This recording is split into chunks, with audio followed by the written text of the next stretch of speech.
Okay, today we're going to look at doing a bouncing ball exercise in Animate CC. Very similar to the original animation program Flash. It was also created by Adobe. We can choose a couple of different ways to create a new document, one being HTML5, which is a format that we would primarily use if we were creating animation for web. It creates it without having to have the Flash plugin that we used to have to use. But we're going to use the AutoScript 3.0.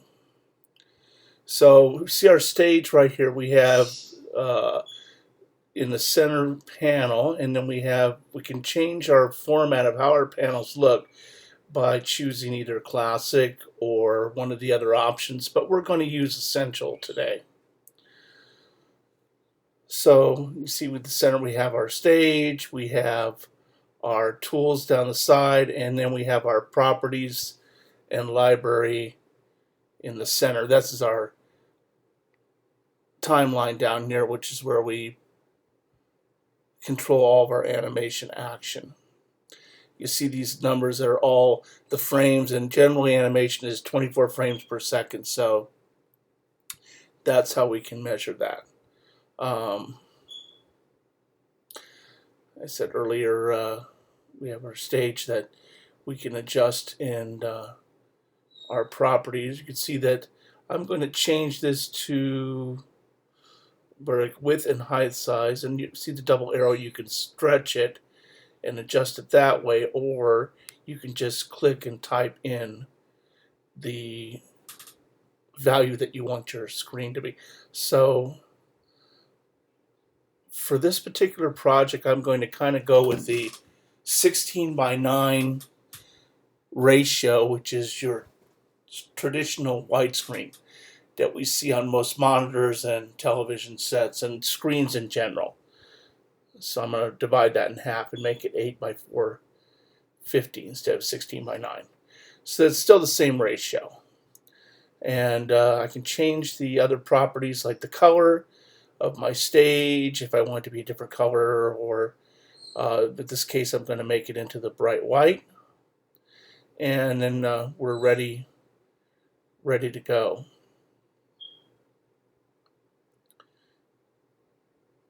So we're going to use our oval tool to create a ball for our bouncing ball that we're going to have in this project. So the bouncing ball and creating it in gray, and if I hold down the shift key, it constrains it to be a perfect circle. That may not be the best color that I want to use, but no problem, because I can always edit and change those things. So like in many other Adobe programs, you have select and direct select. I'm going to use the select tool and move it onto the, this is when I would move it onto the canvas and place it. But first things first, I want to change the color and make it red. I'm going to make it a red ball. And I think that'll show up much better on the white stage. So the first thing I want to do is make sure that I convert this object to a symbol. And I'm going to name it ball.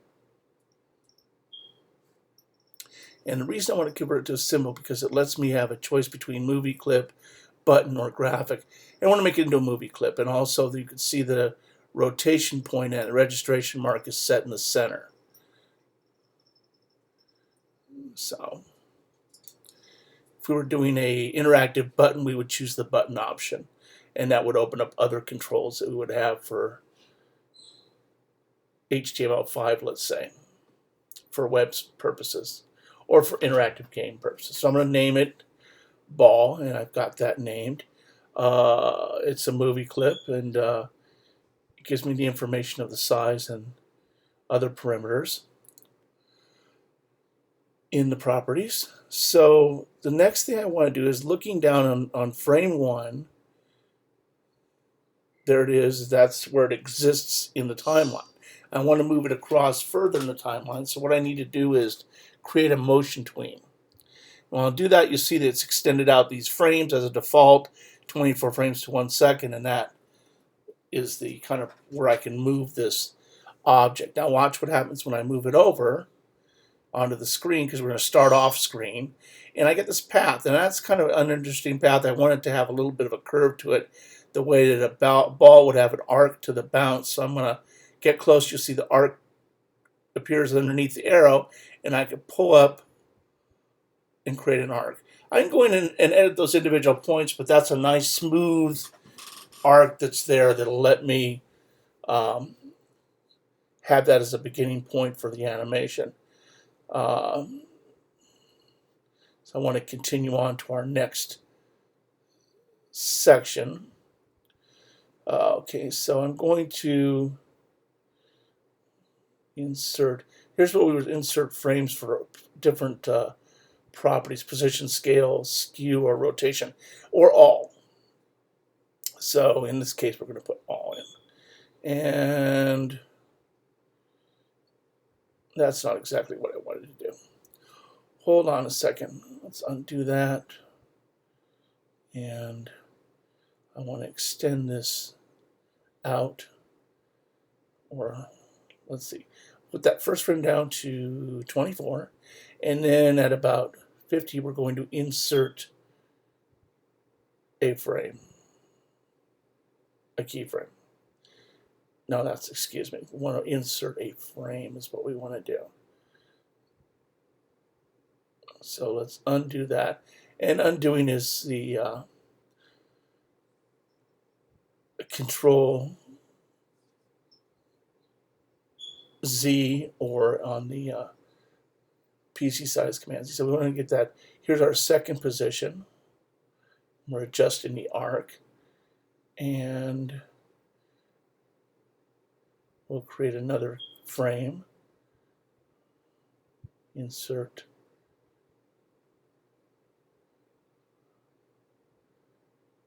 And then we'll extend our line to there, and then we can move our ball off screen. That's kind of not exactly what I was looking for.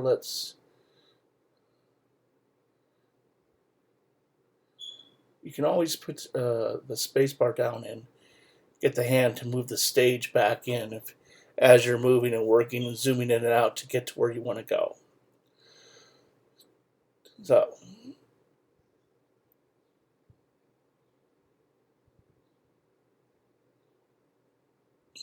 we're going to extend our timeline. Excuse me, insert the frame, extend the timeline, and then we'll be able to move the ball off stage. And there we have that interesting arc. So let's take a look to see how that is going to move, which is not bad. It's got a nice curve to it, and I think that works pretty well. But we can modify it and do more with it. There's other ways you can view. You can hit the play button up here, and there is even a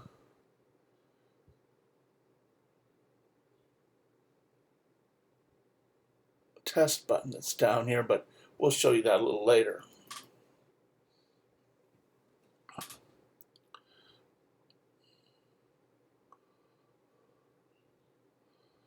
Well, that's kind of a nice bounce, but let's see about modifying that with the principles of animation.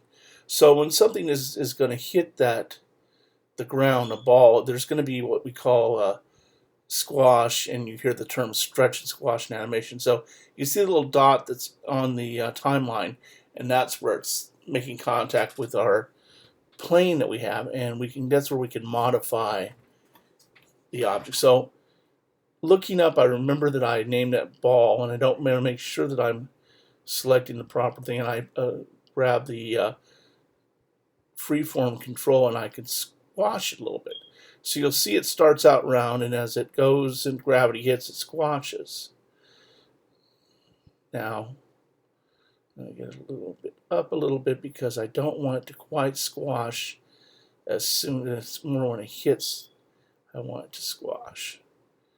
So And then from here it should start to stretch out a little bit as the velocity of the energy is going to send it in that kind of a direction. So I'm going to go to the peak of that arc, and I'm going to readjust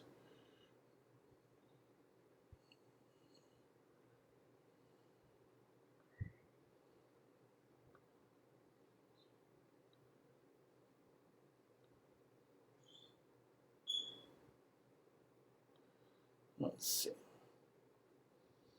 adjusting that rotation, and we're coming to the second contact down here. So I want to also change the rotation and squish that down. And notice I get on the freeform tool to the corner and I get the curve for rotation, and I can also skew and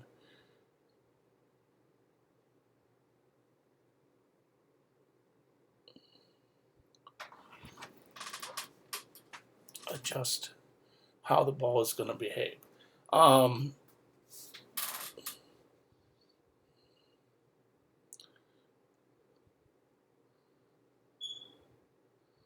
That's getting a little bit more life to it.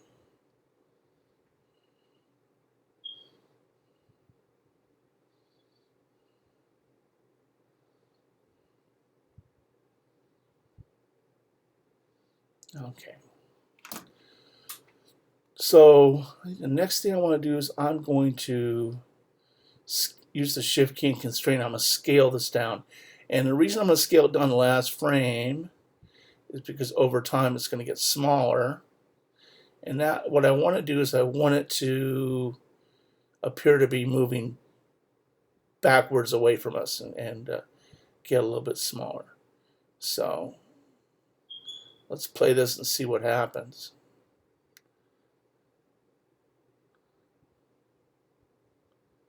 Wow, did you see that? That was like a little glitch. And if you look down the timeline, you can see two dots together. So there's an extra frame in there that I need to get rid of. Like between these two frames, it jumps back up in size. So that's the one I don't want. So I have to get this clicked right. I need to click a way out of this, and let's see. It should be clear the keyframe from all. And let's see, don't know if this is right or not. Let's give it a try and see what happens. So let's clear the keyframe. And wow, it cleared all of our keyframes. There's no more dots in there. So we want to use the Control Z or Command Z on the Mac and go back. So there we have our points, our keyframes again. And you notice it turned blue, and now I click on it turns gold because it's just selecting that one keyframe, not every frame. So now when we clear the keyframe, it'll just clear the one, and it'll just clear that one problem frame. See? So that's how we want to adjust to make sure that we're selecting just the single frame, not all the frames. Sometimes it's hard to work with this, and one of the things I find hard is that when you're bouncing back and forth, it'll select the path or it'll select the object, and you have to make sure by looking up at the, properties is what you're actually connecting to. So far this looks pretty good with what we have, but I think there's always room for improvement. And you don't necessarily have to use the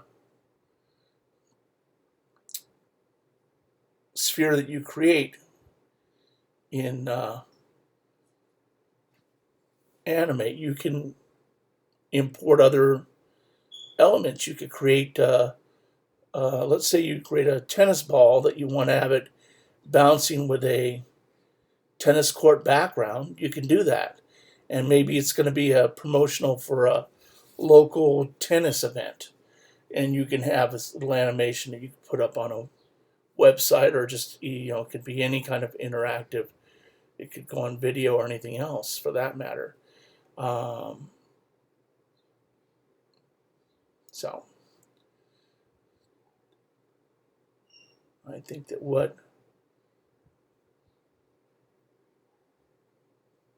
I would like to do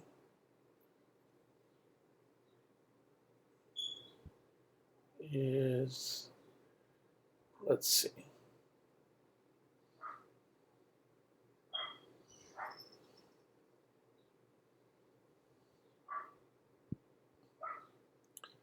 The next step in here is I'm going to go back to using the oval tool, and I think what I want to do is I want to create a shadow underneath our red ball so that it even appears to be even more so in some kind of a space. You don't remember having it bounce and stretch and squash, having it get scaled down, it moves back in the space, and I think if we add a shadow underneath, then that could even enhance it further.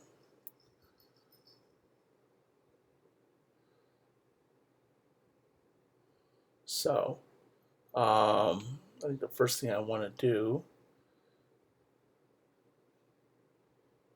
is make sure that I create a new layer that's going to be the shadow layer.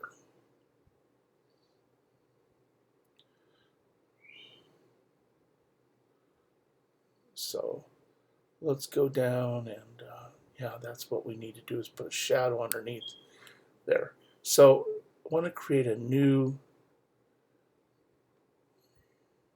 layer. This one I'm going to name ball, so I know that's my ball layer. It's important to keep things named so that it helps you keep track. I go down here to this little page, new layer, and that new layer I'm going to name it shadow, and also move it down below the ball because I want the shadow to appear below the ball. The way that you organize these layers is the way they appear on the animation. You can have a lot of elements going on. This is very simple just to get an idea. So again, I'm going to use the oval tool, and that's kind of what I want for the shadow, but I don't want it to be red. So I want to see, I'm going to make it a dark gray. Let's see. Make sure I have my selecting tool, or I use the direct select tool. Or let's right click on this and let's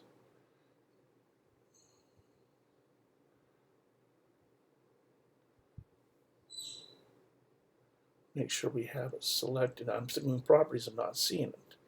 So each one of these handles could be moved if I wanted to adjust those, but that's not what we're going to be doing. So we're in the shadow. We're on the shadow, and let's try this again. We're on the shadow, and we're selecting that first frame where it exists. Then we're going to create, we have it already set to black because there's our shadow. So that's what I'm looking for.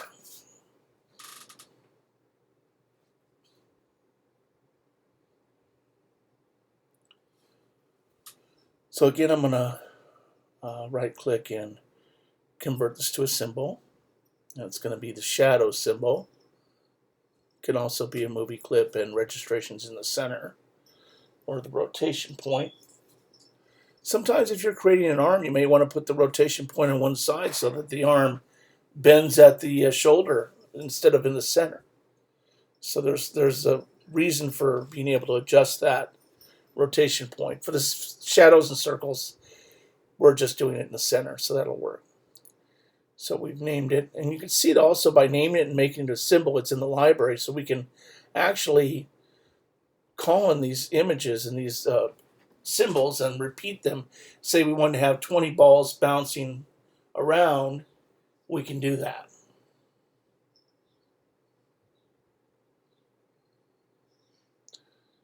So now they have my shadow. I'm going to select that first frame.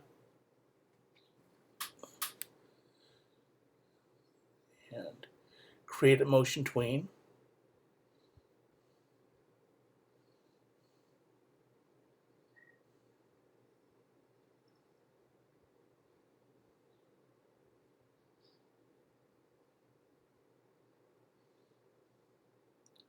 Let's move our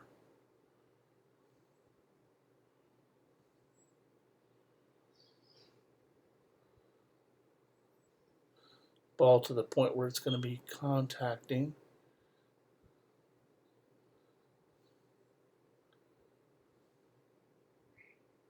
You see I've created the same arc. I want this to also kind of loop in, but on an opposite loop, opposite arc, so that it kind of follows the movement of the ball. We can adjust the shadow a little bit later. It's going to get smaller as it comes in closer contact with the ball, and also it will lighten as the ball moves away. So let's get our, first we're going to get our placement of where it's going to fall in relation to the ball bouncing itself. I'm going to adjust that path. And the last one's going to be screen with a little bit of the arc going the opposite way again. So let's take a look and see what there. It's starting to shape up a little bit. So we can go in and you can see the dots are corresponding with the dots that represent the keyframes for the ball, and the shadow also has its keyframes on the same frame. So what I also want to do is when it's kind of the opposite, when it's at the high arc, I'm going to go ahead and there's some adjustment that I want to do. Make sure that I'm selecting the shadow itself, and I want to use the alpha selection, which lets me turn down the opacity. So I can turn it down to about 40-something%, and then it's very light. And as it gets closer, then I can adjust it to be dark. Now I want to make sure that it's on motion tween. I want to make sure that I click off and click on the shadow itself, and then go back into the alpha and turn up the opacity. So you can see that as it moves, it's changing opacity. You could change color with that. You can animate color changes and opacity. So if you wanted to make a logo fade in and fade out, then you can do that with the, over time, you can do that with the alpha channel.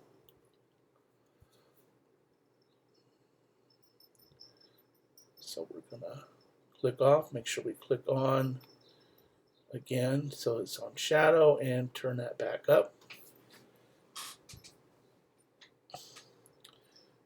And we'll turn it down. Now also I want to adjust that so the shadow's more underneath the ball itself, but we'll get that in a minute. Let's get right to the peak. And we're going to turn that alpha down again.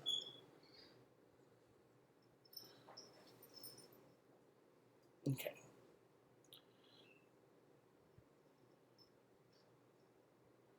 Okay, so color-wise and opacity-wise, I'm happy with the way that is. I just want to make sure I adjust where it is falling on the stage. So I'm going to select on the shadow. I'm going to go to the transform tool, and I'll be able to adjust size and movement, and there. It's a little bit better being underneath there, and I can actually even adjust this, adjust other things while I've got that selected. So right there, I might want to move and adjust the whole path. Let's go back here, and I can also use the arrow tools to nudge for fine-tuning. If I just want to move it just a little bit, that's a great way to use those arrow keys to move things in the scene.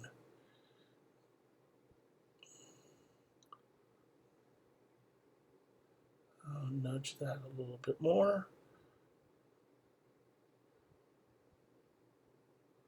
Okay, now when it hits this, it's getting further away, so the shadow's also going to be getting further away. So by holding the constraint key, I can constrain and nudge that down. And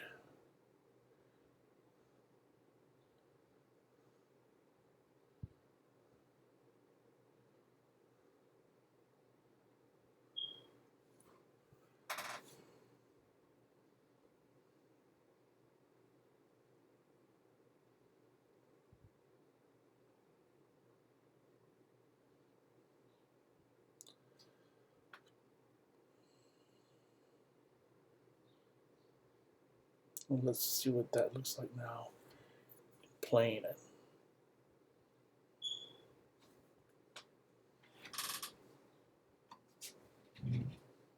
That looks pretty good. I'm pretty happy with that. So you want to adjust this a little bit. You can always fine tune these things. You can really go a lot further. Like I said, you could substitute anything. Let's say you were doing a tennis tournament. You could put in like a tennis court as your background. It'll support that. You could bring in a tennis ball instead and port that and convert it to a symbol instead of using the one that you adjust. Let's use the go ahead and use the we're going to save this first, and we're going to call it ball, and the format it saves it in is in a Flash FLA file. I'm going to go ahead and put that on my desktop so that I have it while I'm working on it. Handy. You can see you have options to change it, but let's save that. And then if I want to take another look at this without the path, I can go to test movie. Let's test it. And there we see it without the path, and it loops and gives us an idea of what we got going down. So far so good. I think that's where we want to be, and that's the demo for today. Thank you.